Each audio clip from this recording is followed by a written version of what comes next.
Hello. Very good morning, सबको नमस्कार।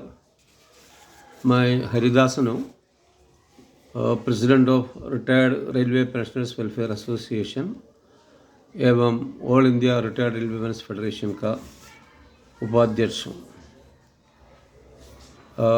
काफ़ी दिन के बाद फिर एक बार एक वीडियो के माध्यम से हम आप लोगों के बीच में आने का फैसला किया है। और इस बार जो है हमारे जो पेंशन अदालत से जुड़े हुए कुछ समस्या, कुछ मामला, उसको लेकर मैं आप लोगों के बीच में आया हूँ।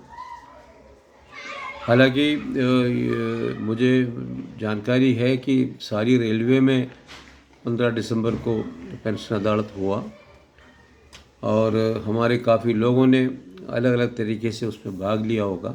बहुत सारे समस्या भी आप लोगों ने चर्चा की होगी, लेकिन मुझे लगता हूँ कि ये जितने भी जो समस्या हम लोग पेंशन अदालत में उठा रहा है, इस समस्या का एक आपस में जानकारी रखना हम सभी के लिए बहुत फ़ायदेमंद रहेगा, क्योंकि आखिरकार हम अदालत में पेंशनर्स का तो बात उठाता है और पेंशनर्स चाहे इस रेलवे का हो या दूसरी कोई रेलवे का हो, समस्या तो करीब करीब एक ही जैसा ही होता है।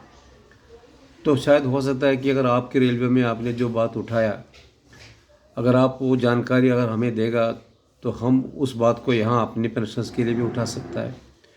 इस तरीके से हम अगर इसका एक चर्चा करोगे तो हम तमाम पेंशनर्स के लिए, पेंशनर्स की फैमिलीज़ के लिए, पेंशनर्स के लिए एक काफ़ी फ़ायदेमंद होगा, ऐसा मेरा विश्वास है। और उसी को ध्यान में रखते हुए मैं आज ये वीडियो किया है। आप ज़रूर इसको सुनिएगा और उस बाद में कमेंट ज़रूर करिएगा। और साथ साथ में आपका जो रेलवे के अंदर जो भी अदालत हुई और उसमें जो भी ख़ास मुद्दे आपने जो उठाए, जो आम तौर से जो मुद्दा उठाई है, जनरल जो इश्यूज़ है जो पेंशनर्स का, तो उसका ज़रूर अगर वीडियो नहीं कर पाओगे तो आप हमारी जो AIRRF वैरियर्स का जो ग्रुप है उसमें ज़रूर डालिएगा, ताकि सबको उसका जानकारी मिले और दूसरी लोग भी उसका फ़ायदा उठा सके। हमारा जो सेंट्रल रेलवे की जो अदालत है 15 दिसंबर को हुआ और हमारी जो छत्रपति शिवाजी महाराज टर्मिनस में जो महाप्रबंधक की ऑफिस है, उसमें जो महाप्रबंधक की जो मीटिंग रूम है, इसमें हमारा कार्यक्रम आयोजन किया हुआ था। और मुख्य तौर से हमारे सेंट्रल रेलवे की AGM श्री चित्तरंजन स्वाई सर उसका अध्यक्ष किया और FNCO जनरल मौजूद थे हमारी अदालत में, और तमाम जो पर्सनल और अकाउंट्स डिपार्टमेंट के अलग अलग ऑफिसर भी थे। हम हमारी फेडरेशन के नुमाइंदे थे मीटिंग में, जैसे मैं था और मेरे साथ में RK सरस्वत जी था और मिस्टर वार्ष्णे जी था और हमारे मिस्टर कुट्टी कृष्णन था। हम 4 जन थे और कुछ जो व्यक्ति इंडिविजुअल इश्यूज़ जिसका था वो भी उस मीटिंग में उपस्थित थे। तो सबसे पहले हमारी जो एसोसिएशन की जो रिप्रेजेंटेटिव्स को प्रशासन की तरफ से स्वागत किया गया, बुक्के वाले देने का काम किया। और उसके बाद हम लोगों ने हमारी जो एसोसिएशन की तरफ से अपना राय रखने के लिए बोला गया।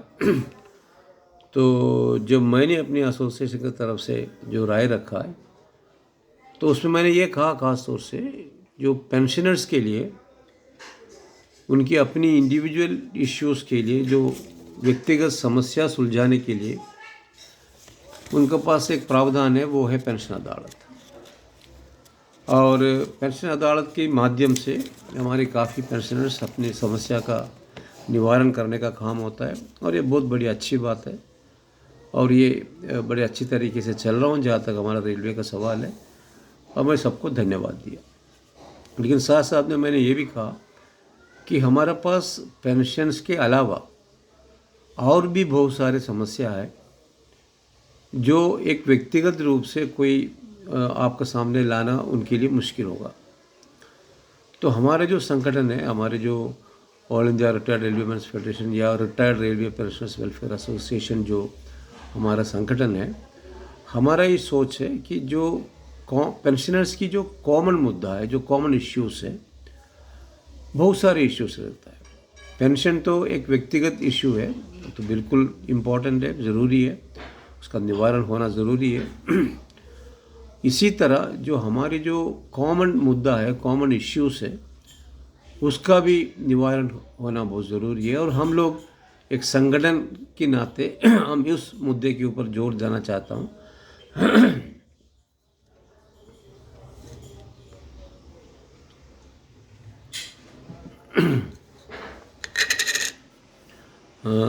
ऐसे मुद्दे को जोर देना चाहता हूँ जो कॉमन है, जो आम सभी लोगों को सभी लोगों से संबंधित हो। अब उसमें क्या क्या इश्यूज आता है, एक तो हमारी जो मेडिकल रिलेटेड इश्यूज है वो सभी पेंशनर्स को लागू होता है, मतलब उनके लिए ज़रूरी है। और उसके बाद हमारे साथ में जो बैंक की जो व्यवहार आजकल जो होता है, बहुत सही नहीं बोल सकता हूँ, ठीक नहीं चल रहा है। बहुत सारे बैंक ऐसी भी है जो हमारे पेंशनर्स का बात सुनाई नहीं पड़ता है। तो हम एक संगठन के माध्यम से हम बैंक के साथ चर्चा करता हूँ, कुछ समस्या का निवारण भी कर देता हूँ, लेकिन बहुत सारे इश्यू का निवारण होना भी संभव नहीं होता है। और दूसरा कुछ व्यक्तिगत रूप का समस्या है, जैसे कि हमारे जो सेकेंडरी पेंशन है, काफ़ी समय लगता है, 1.5-2 साल के कम किसी को कोई सेकेंडरी पेंशन नहीं मिलता है। और उसमें जो सेकेंडरी पेंशन के लिए जो एप्लीकेशन देने के समय पर जो डॉक्यूमेंट लगता है, तो हमने देखा कि हमारा डिवीज़न में अलग अलग तरीके का एक चेकलिस्ट इन्होंने पब्लिश करने का काम किया हुआ है। कुछ डिवीज़न में 20-22 जो डॉक्यूमेंट्स मांगा गया, जबकि दूसरी डिवीज़न में कुछ कम डॉक्यूमेंट मांगा गया। तो इसमें काफ़ी लोगों को दिक्कत होता है। तो हमने कहा कि इसको तमाम जो इश्यूज़ को एक स्टडी करने के बाद हमें एक सिंपल तरीके से हमें जो डॉक्यूमेंट की ज़रूरत है उतना ही डॉक्यूमेंट हम चेकलिस्ट में ऐड करना चाहिए। और हेडक्वार्टर की तरफ से एक सारी डिवीज़न की चेकलिस्ट को स्टडी करने के बाद एक हेडक्वार्टर की तरफ से एक चेकलिस्ट बनाकर सारे डिवीज़न को भेजने का काम करना चाहिए, जिससे लोगों का काम सौंपा होगा। और उसमें लोगों को जो उम्मीद कार्ड का जो जहाँ तक सवाल है, काफ़ी तादाद में लोगों के पास उम्मीद कार्ड अभी पहुँचा नहीं है। तो हम लोग उसको कैंप के ज़रिए लोगों को ये समझाने का कोशिश करता हूँ कि उम्मीद कार्ड लेना क्यों ज़रूरी है। और जब हमने इस तरीके से लोगों को समझाना शुरू किया, तो हमारे जो जहाँ भी उम्मीद कार्ड लेता है तो लोग आता है और अपना उम्मीद कार्ड बनाने का काम करता हूँ। तो इस तरीके से जो कॉमन जो इश्यूज है, इसमें रेलवे प्रशासन का ध्यान मैंने आकर्षित करने का काम किया। उसके बाद जो है उसके बाद हम लोगों ने इश्यूज़ के ऊपर आया जो हम लोगों ने उनको दिया गया था। उसमें हम लोगों ने पहला जो मुद्दा उठाया था वो है ये जो सेकेंडरी पेंशन में जो देर होने का जो मुद्दा है, यही हम लोगों ने पहला मुद्दा बनाया था। हमने कहा साहब, जब फैमिली में पेंशनर और विडो पेंशनर उसकी जो माँ बाप गुजरने के बाद जो सेकेंडरी पेंशन जो दिन को देना चाहिए, उसमें जो 1.5-2 साल की जो विलम्ब होता है, तो इस 2 साल के अंदर बहुत सारी ऐसी फैमिली है जिनका गुजारा करना उनके लिए बड़ा मुश्किल हो जाता है। तो इनको आप प्रोसीजर को पहली बात सिंप्लीफाई कर देना चाहिए। और हमने कहा कि इसमें एक समय फिक्स कर देना चाहिए कि जैसे कि हमारा जो एप्लीकेशन पहुंचने के बाद अगर एक एप्लीकेशन की डॉक्यूमेंट अगर आपने एक बार सिंप्लीफाई कर दिया, फिर दूसरा सवाल ये आता है कि जब हमारा एप्लीकेशन पर्सनल डिपार्टमेंट में जाने के बाद पर्सनल डिपार्टमेंट में कितना समय तक उसके ऊपर उसका डिस्पोजल होना चाहिए, उसका एक समय निश्चित कीजिएगा। उसके बाद अगर अकाउंट्स में जाएगा तो अकाउंट्स के पास कितना समय होना चाहिए उसका भी आप निश्चित करिएगा। और उसके बाद जो सीपीपीसी में जाता है, चिट्ठी जाता है, और वहाँ जो डिसबर्स पोर्शन ऑफ पीपीओ वापस बुला लेता है, तो उनको लिए भी एक समय आप फिक्स करिएगा। अब मान लीजिए उस फिक्स समय के अंदर सीपीपीसी आपके पास वो पुराना पीपीओ नहीं बेचता है, तो ये अकाउंट्स डिपार्टमेंट की जवाबदारी होना चाहिए कि वो अपनी किसी बंदे को वहाँ भेजे सीपीपीसी में, और उनसे सीपीपीसी का पुराने पीपीओ का कॉपी ले और उनको तुरंत उसका कार्रवाई शुरू करें। और इससे जुड़े हुए एक मुद्दा मैं आपको ये भी बताना चाहता हूँ, हमारे जो department of pension and pensioners welfare की जो हमारे जो नोडल ऑफिसर की जो पेंशनर्स हैं, तो उनका जो आदेश है, जो इंस्ट्रक्शन है, वो भी मैंने उसका कॉपी मैंने हेडक्वार्टर प्रशासन को देने का काम किया। और उन्होंने साफ तौर से इसमें लिखा गया उनके आदेश में कि अगर जो अपनी डिपेंडेंट पेंशनर्स का नाम पीपीओ के अंदर है, तो उनकी डेथ होने के बाद, पेरेंट्स की डेथ होने के बाद तुरंत इसका प्रोसेस शुरू करना चाहिए, सेकेंडरी पेंशन का काम तुरंत शुरू करना चाहिए। ये हमारे department of pension and pensioners welfare की एडवाइजरी है। लेकिन यहाँ अक्सर हमें ये देखने को मिला है कि जो हमारे जो डिपेंडेंट पेंशनर्स का नाम हमारा पीपीओ में नहीं रहता है। इसके लिए ये जो डीपीओ का, ये हमारे जो department of pension and pensioners welfare की जो आदेश है, ये लागू नहीं कर सकता है, नहीं होता है। तो हमारा सबसे पहला विनंती यह रहेगा इस मामले में, सेकेंडरी पेंशनर्स का मामले में, ये जो देरी होता है उसका मामले में, सबसे पहला मैं आपसे विनती करूँगा कि सभी लोग जो है, हमारी जो सेकेंडरी पेंशनर्स की जो हकदार है, जो डिपेंडेंट रिलेटिव है हमारा पेंशनर का, उनका नाम पीपीओ में इंक्लूड करवाइए ज़रूर। अगर ऐसा नहीं होता तो इसको आप मुद्दा आप पेंशन अदालत में लेना चाहिए और इसको बताना चाहिए कि जो डिपार्टमेंट ऑफ पेंशनर्स और पेंशनर्स वेलफेयर की जो एडवाइजरी है उसके मुताबिक ये होना ज़रूरी है। और आप अपने सभी डिपेंडेंट, जो डिपेंडेंट है, जो पेंशन के लिए हकदार है, उनका नाम आप पीपीओ में ज़रूर डलवा दीजिएगा। तो ये हमने पहला मुद्दा उठाया, बड़ा पॉजिटिवली उन्होंने इस मुद्दे को उठाने का काम किया। और उन्होंने कहा कि क्योंकि हमने इसका चिट्ठी पहले ही भेजा गया था हेडक्वार्टर के लिए, तो उन्होंने कहा कि हमारे चिट्ठी के आधार पर उन्होंने सारी डिवीज़न से ये डिटेल मांगा है कि भाई आपका जो डिले हो रहा है जो सेकेंडरी पेंशन के लिए, तो एवरेज कितना डिले होता है, नंबर 1। नंबर 2, आपकी जो चेक लिस्ट जो है वो उसका हमें कॉपी भिजवा दीजिए। इस तरीके का चिट्ठी उन्होंने सारे डिवीज़न को लिखने का काम किया है और उसका एक कॉपी उन्होंने मुझे भी देने का काम हुआ है। अब दूसरी बात हम लोगों ने ये बताया गया कि जो पेंशनर्स जो काफ़ी लंबे से जो लोग हमारे डीआरएम ऑफिस में आता है, डिविजनल ऑफिस में आता है बहुत सारे काम के लिए, कभी उनकी व्यक्तिगत कुछ समस्या होगा, उनका कुछ क्लेम पेंडिंग में होगा, उनको पास बनाना होगा, या फिर उनको कोई ऑफिसर को मिलना होगा, या फिर किसी भी कारण से अगर जब हमारी पेंशनर जो मुंबई में आता है, जो डिवीज़न ऑफिस में आता है, उनको एक बैठने का व्यवस्था होना बहुत ज़रूरी है। क्योंकि वो कुछ लोग हमारे खाना वगैरह साथ में लेके आ जाता है, लेकिन अगर उनको कोई बैठने का जगह जिसमें मिनिमम एमिनिटीज़, कम से कम पीने के पानी, एक फ़ैन, एक कुछ कुर्सियाँ, एक टेबल, इस तरीके का एक वेटिंग रूम हमारा पेंशनर्स के लिए होना चाहिए। ये हम लोगों ने सही मायने में जो 7 फरवरी 2023 में जो हेडक्वार्टर लेवल में हमारा जो मीटिंग हुआ था, उस मीटिंग में एक एजेंडा था और उसको प्रॉपर मिनट्स भी रिकॉर्ड किया था, और वो मिनट्स भी हमने सारे डिवीज़न को भी भिजवाने का काम किया था। लेकिन सिर्फ शोलापुर में हमारी जो मंडल कार्यकर्ताओं का जो मेहनत के बाद डीआरएम ने एक रूम हमारे पेंशनर्स के लिए शोलापुर मंडल में दिया हुआ है डीआरएम ऑफिस में। बाकी डिवीज़न में, कोई भी डिवीज़न में इस तरीके का कोई प्रावधान मंडल अधिकारी लोगों ने नहीं किया है। तो ये बात हमने उसको बताने के बाद एजीएम सर ने तुरंत उनकी अधिकारियों को इंस्ट्रक्शन दिया, भाई आप तुरंत चिट्ठी लिखिए।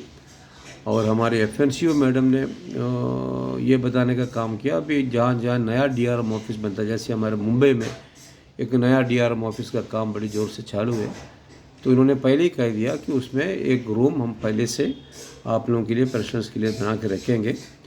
और हम लोगों ने बहुत तारीफ़ किया उनकी सुझाव को। और एजीएम सर ने सारी बाकी डिवीज़न को इंस्ट्रक्शन देने को कहा कि भाई आप अपने अपने ऑफिस में पेंशनर्स के लिए जगह का प्रावधान करें।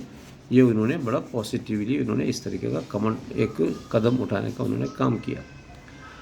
और दूसरा जो हमने ये बात मुद्दा उठाया कि जैसे हम लोग का जो पेंशन अदालत होता है, तो इसी तरीके का एक रिज़र्व बैंक ऑफ इंडिया का गाइडलाइन है कि सारी बैंकों के लिए, सीपीपीसी के लिए, कि वो भी उनकी अपनी कस्टमर के लिए, यानी हमारे लिए, पेंशनर्स के लिए एक अदालत जैसा एक मैकेनिज़्म, मतलब रिड्रेसल मैकेनिज़्म आप सारी सीपीपीसी की नेतृत्व में होना चाहिए। ये आरबीआई की उनकी गाइडलाइन है। तो हमने एफएनसीओ मैडम से बात की है कि हमको बैंक की तरफ से बहुत समस्याओं का सामना करना पड़ता है। और आपने जो पीपीओ की जो कॉपी है, स्पेशली ख़ास तौर से जो 2016 और जो 18 का बीच में जो रिटायर हुआ, उनकी जो पीपीओ का जो कॉपी हमारे रेलवे ने, उन्होंने दोनों कॉपी, मतलब पेंशनर्स का कॉपी और पेइंग ब्रांच का कॉपी, दोनों उन्होंने सीपीपीसी को भेज दिया। और सीपीपीसी ने उन्होंने हमारी जो पीपीओ का कॉपी वो भी उन्होंने पेइंग ब्रांच को भेज दिया।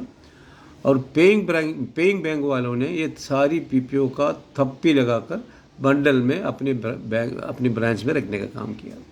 और कोई पेंशनर अगर पीपीओ के बारे में पूछे तो उनको बिल्कुल कोई पॉजिटिव जवाब नहीं देता है, न पीपीओ देने का काम होता है। तो हम लोगों ने उनसे मांगा, भाई आप हमको हमारी पीपीओ के लिए हमें बैंक में क्यों भेजा जाता है, आप हमको डायरेक्टली हमारे घर पे क्यों नहीं भेजता है।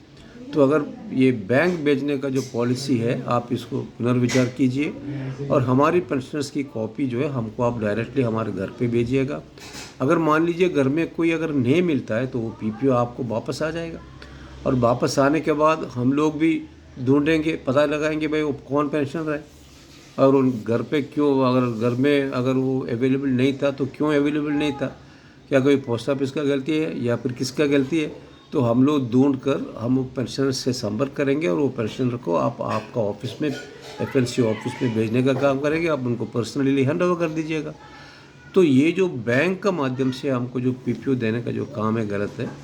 इस तरीके का पेंशनर से जुड़े हुए कई समस्या है जो सीपीपीसी लेवल में हमको पॉजिटिव तरीके का कोई जवाब नहीं मिलता, पहली बात। और हमारे पास कोई मशीनरी भी नहीं है कि हम वहाँ जाकर उनसे बात करें।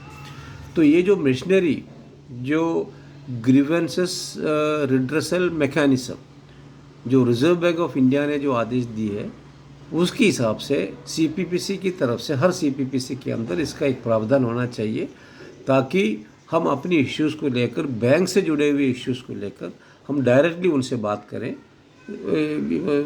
मतलब आपका थ्रू हम बैंक से बात करने से ठीक यह रहेगा कि हम हमारे इश्यूज़ को सीधी बैंक के सामने रखें। इसके लिए वो वहाँ का एक अदालत जैसा एक व्यवस्था बैंक की तरफ से होना चाहिए, जिसमें एफएनसीओ काफ़ी खुश हुआ सुनते कि उन्होंने कहा कि हम इसको परस्यू करेंगे, इस मुद्दे को हम आगे बढ़ाने का काम उन्होंने करेंगे। अब दूसरा एक, आपको मालूम है जो 75 जो उम्र के बाद वाले लोगों के लिए एक ओपीडी की नई ऑर्डर जो रेलवे बोर्ड ने आदेश किया है वो है 28/9/2023 का ऑर्डर है। और अभी 28 उसमें काफ़ी साफ तौर से ये भी लिखा गया, तो ये 1 साल के लिए पायलट प्रोजेक्ट होगा। और ये पायलट प्रोजेक्ट की बाद, इम्प्लीमेंटेशन के बाद अगर उसको कंटिन्यू करना है नहीं करना तो रेलवे बोर्ड फैसला करेंगे। तो हमने कहा सर ये तो पायलट प्रोजेक्ट है 28/9 का ऑर्डर से रेलवे बोर्ड का, अभी 28/9 के बाद अभी अक्टूबर हो गया, नवंबर हो गया, अभी दिसंबर में आ गए हम लोग, तो 2-3 महीना तो ऐसे भी चले गया। तो अभी तक ये ऑर्डर इम्प्लीमेंट नहीं हुआ। तो और उसमें सबसे बड़ी एक चीज़ हमने ये बात उठाई, हमने कहा कि पहले ज़माने में जब हमारी जो इंफॉर्मेशन टेक्नोलॉजी इतना इम्प्रूवमेंट नहीं था, इतना अच्छा नहीं था, इतना फास्ट नहीं था, तो उस ज़माने में एक रेलवे बोर्ड की अगर चिट्ठी आता है तो फिर जनरल मैनेजर की तरफ से, हेडक्वार्टर की तरफ से वो चिट्ठी डिवीज़न को लिखता था, और डिवीज़न फिर वो चिट्ठी जो है अपने ब्रांच ऑफिसर को लिखता था, और ब्रांच ऑफिसर और फिर अपने नीचे यूनिट लेवल में भी उसका कॉपी आ जाता था। तो हमने कहा कि जब रेलवे बोर्ड ने 28/9 को ये ऑर्डर इश्यू कर दिया, तो क्या हम लोग फिर वही पुराने ज़माने में कि जहां आपको हेडक्वार्टर को डिवीज़न को लिखना पड़ता, डिवीज़न को ब्रांच को लिखना पड़ता, तब इसको इम्प्लीमेंट होगा? या फिर हम लोग जो आज के ज़माने में हम अगर रेलवे बोर्ड की जैसा ही जो इंस्ट्रक्शन आ गया हम तुरंत उसको इम्प्लीमेंट करने का काम क्यों नहीं करना चाहिए, जिसका वजह से इस तरीके का देर जो हो रहा है इसको हमको सुधार सकता है। तो हमने कहा इसको 3 महीना ऑलरेडी बीत चुका है, तो अब इसको तुरंत इसको लागू करा दीजिए, ताकि हमारे लोग जो है सीनियर लोगों को उसका फ़ायदा मिले। क्या भरोसा है 1 साल के बाद अगर वो डिसकंटिन्यू होता है तो कुछ दिन के लिए जो लोगों को जो फ़ायदा मिलना था वो शायद मिल नहीं पाओगे अगर आप इसको इम्प्लीमेंट तुरंत नहीं करोगे तो हमने उनसे कहा, तो उन्होंने इस चीज़ को सीरियसली लिया। उन्होंने भी ये बताया साथी लोगों से, उनकी दूसरे ऑफिसरों के, भाई इनकी आप परस्यू कराइए और जो भी मेडिकल डिपार्टमेंट से सवाल को उठाइए आप उसको। उन्होंने वो भी बोलने का काम किया। और इसमें एक मज़ेदार मुद्दा ये भी आ गया, तो वो भी मैं आपको बताते हुए मैं इसको समाप्त करूँगा। अब हमारा इधर एक मुंबई के आसपास डोंबिवली एक जगह है, वहाँ एक रिटायर्ड एम्प्लॉई थे, और उन्होंने वहाँ पुराने ज़माने में वहाँ एक हेल्थ यूनिट हुआ करता था ठाकुरली में, ठाकुरली हेल्थ यूनिट जो डोंबिवली से बिल्कुल नज़दीक है। तो ये जो लेडी है जो रिटायर्ड एम्प्लॉई है, पेंशनर है, उस समय उन्होंने ओपीडी का ऑप्ट किया, क्योंकि वो एफएमए के लिए वो एलिजिबल नहीं था, क्योंकि 2.5 किलोमीटर के अंदर उसका हेल्थ यूनिट हुआ करता था। तो इन्होंने ऑब्वियसली उनको एफएमए नहीं मिलता था। लेकिन कुछ समय के बाद इन्होंने इस हेल्थ यूनिट को वहाँ से शिफ्ट करा दिया, और उन्होंने उसको एक्चुअली वो हेल्थ यूनिट को ही समाप्त कर दिया। तो इस तरीके का जो हेल्थ यूनिट है शायद कुछ जगह पर भी होगा, जो हम लोग इसको एक लॉकअप डिस्पेंसरी बोलता है पहले ज़माने में, लॉकअप डिस्पेंसरी। मतलब उनका उद्देश्य ये था कि आप थोड़ा दिन उसको ट्राई करिए, एक अंदाज़ा लेने के लिए आप इसको रेलवे इसको चालू कर देते हैं, और उसमें फिर वो देखता है कि भाई रोज़ की अटेंडेंस कितना है, और अटेंडेंस अगर कम रहेगा तो फिर उसको कैंसिल कर देता हूँ, वो यूनिट को, हेल्थ यूनिट को बंद कर देता हूँ। हाँ, अगर हेल्थ यूनिट में ज़्यादा लोगों की अटेंडेंस है, लोग आता है उधर, तो फिर उसको वहाँ कंटिन्यू करता हूँ। तो उसमें इस हेल्थ यूनिट का कुछ ऐसी कंडीशन हो गया, वो वहाँ कुछ कारण से हमारी लोगों की अटेंडेंस काफ़ी कम हो गई, तो उन्होंने उसको कैंसिल कर दिया। अब कैंसिल करने के बाद जो अगला जो हॉस्पिटल है हमारा कल्याण डिविजनल हॉस्पिटल आ जाता है, जो 2.5 किलोमीटर से भी लंबा है। तो उस लेडी ने वो पेंशनर ने एप्लीकेशन किया रेलवे को, भाई हमको अभी एफएमए चाहिए, 1000 रुपये चाहिए। तो उन्होंने बैंक को भी लिखा और रेलवे को भी लिखा, और बैंक ने उसको पास करा दिया, उनको पैसा भी मिलने लगा। लेकिन कुछ साल के बाद बैंक ने बोला, भाई आपको जो पैसा हम लोग दे रहा है उसका कोई सैंक्शन नहीं है रेलवे का, इसके लिए तमाम कई हज़ारों की तादाद में, करीब करीब लाख रुपया तक जाता मेरे ख्याल से, 50-60 हज़ार तो कम से कम है। तो ये सारी अमाउंट को रिकवरी करने का उसने एक आदेश उन्होंने निकाल दिया। अब वो लेडी खुद हमारे अदालत में आए थे, तो हमने उससे हमारा केस सुना, मैंने उसको वो केस उनका पूरा सुनने के बाद हमने एक राय डिप्टी सीपीओ को दिया, देखिए ये जो बैंक जो कर रहा है वो शायद सही करता होगा, और आप लोगों ने उसको मना कर दिया, वो भी आपकी तरफ से भी सही होगा, और ये होना ये चाहिए कि ये आप रेलवे बोर्ड को इसको रेफ़र करना चाहिए इस बात को, क्योंकि वैसा देखा जाए कि लेडी की तरफ से, पेंशनर की तरफ से कोई गलती है नहीं है। क्योंकि जब पेंशनर ने जो ओपीडी मांगा था, उस समय उनका 2.5 किलोमीटर के अंदर यह डिस्पेंसरी फंक्शनिंग में था। लेकिन कुछ साल के बाद इन्होंने, रेलवे ने इस डिस्पेंसरी को बंद कर दिया। तो स्वाभाविक तौर से पेंशनर जो है फिक्स मेडिकल अलाउंस के लिए एलिजिबल हो गया। उन्होंने एप्लीकेशन किया, बैंक को भी दिया और आपको भी दिया। आपने उसके ऊपर कुछ कार्रवाई उस समय कर देना चाहिए था। अगर आपके पास इसका कोई फैसला देने का पोजीशन में आप लोग नहीं है, तो आप रेलवे बोर्ड को भेजना चाहिए था चिट्ठी और उनसे क्लैरिफिकेशन मांगना चाहिए था। आप वो न करते हुए आपने सीधा इनका चिट्ठी का कोई जवाब नहीं दिया और बैंक ने जो है वो उन्हें उनको पूरा एक्सेस पेमेंट दिखाकर पूरा रिकवरी करने का काम हो। इसमें आप लोगों को शायद मालूम होगा, सबको मालूम होगा कि अगर पेंशनर है, पेंशनर ने एक बार ओपीडी ऑप्ट करने के बाद, मान लीजिए रिटायरमेंट के टाइम पर वो रेलवे हेल्थ यूनिट या रेलवे हेल्थ हॉस्पिटल के अगर नज़दीक रहता है, तो स्वाभाविक तौर से वो एफएमए के लिए लायक एलिजिबल नहीं है। लेकिन अगर मान लो उनकी जो रेसिडेंस अगर वो शिफ्ट करता है और उसके लिए पूरा प्रॉपर डॉक्यूमेंट उनके पास है और नई रेसिडेंस जो है वो 2.5 किलोमीटर का आगे है, तो स्वाभाविक तौर से वो एफएमए के लिए एलिजिबल है। वो उनके लिए एप्लीकेशन कर सकता है विथ डॉक्यूमेंट्स और आपको एफएमए मिलेगा।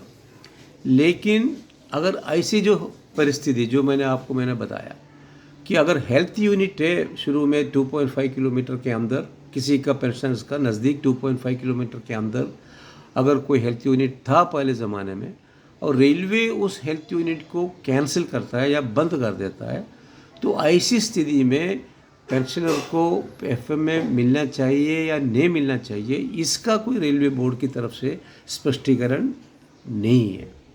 और यही गलती जो रेलवे बोर्ड की, जो स्पष्टीकरण न होने से रेलवे ने इसके ऊपर कोई पॉजिटिव स्टेप, कोई कदम उठा नहीं पाया और आखिरकार उनको वो पूरा बैंक ने उनको एक्सेस पेमेंट दिखाते हुए उन्होंने रिकवरी करना शुरू कर दिया। और हमने कहा मैडम आप रेलवे बोर्ड को रेफ़र करिएगा और इसके बारे में एक डिसीजन जो भी आप बोर्ड से लेगा वो विथ रिट्रोस्पेक्टिव इफेक्ट होना चाहिए। मतलब जब से वो हेल्थ यूनिट इस तरीके से कहीं भी रेलवे में मान लो कोई हेल्थ यूनिट अभी काम नहीं कर रहा है लेकिन पहले ज़माने में था, तो उस जुरिडिक्शन में आने वाले सभी लोग जो उस ज़माने में जो ओपीडी ऑप्ट किया होगा, तो उनको सभी को एफएमए मिलना चाहिए। इस तरीके का एक ऑर्डर आप रेलवे के लिए आप इस सारी मामला आप एक दिखाकर आप रेलवे बोर्ड को चिट्ठी लिखिएगा और इनका जो पोस्ट फैक्टो सैंक्शन लेकर ये पेंशनर को पूरा एफएमए जो इसको सैंक्शन कर देना चाहिए एफएमए को, और फिर रेलवे बैंक से जो रिकवरी हो रहा है इसको रोकना चाहिए। ये हमने उनसे कहा है और उन्होंने कहा कि ठीक है, हम इसके ऊपर हम लोग इस तरीके का कार्रवाई करेंगे।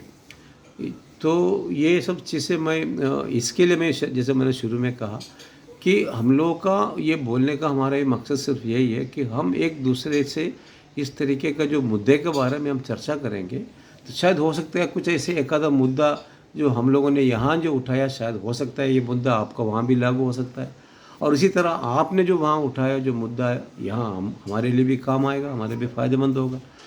तो इसको ध्यान में रखकर मैंने इसको वीडियो किया है। उम्मीद करता हूँ कि आप लोगों को अच्छा लगा होगा। अच्छा लगा होगा तो आप ज़रूर कमेंट लिखिएगा और उसको शेयर भी करिएगा ताकि हमें भी इसका कुछ फ़ायदा मिले। धन्यवाद। Have a good day. Thank you very much.